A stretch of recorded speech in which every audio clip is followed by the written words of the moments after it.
Every city is shaped by invisible networks of buried infrastructure, impenetrable public policies, and decision-making processes that shape everything around us, from where a street vendor can park a cart, to how tall a building can be, to what happens when a young person gets arrested.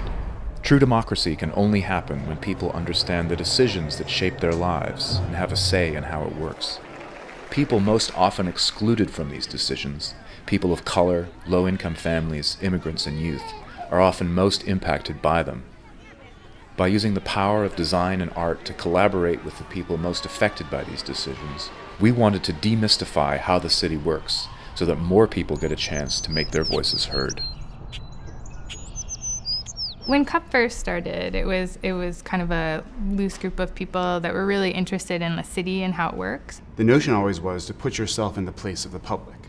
And so certainly you started out not knowing anything about a building code or anything about the Environmental Control Board. But the basic premise was, if we're going to hold our democracy accountable to its promises, these things that can't be decided alone have to be decided as groups. There's no one who goes to work every day and says, okay, this law was just passed yesterday, here's how we're going to communicate it to the public now.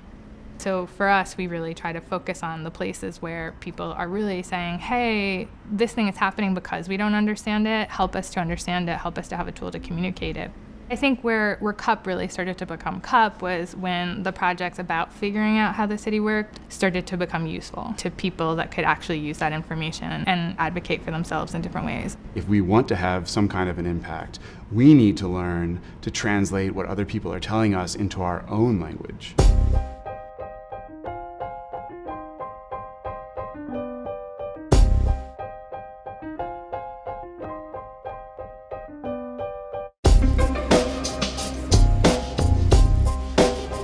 I Got Arrested, Now What? It's a comic book designed for young people going through the juvenile justice system.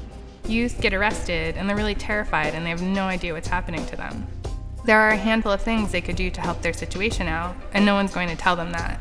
And so the idea of this guide is that it really breaks things down for them in the moment that they really need it. Today, the Department of Probation in New York City actually distributes a copy of it to every young person coming into the system.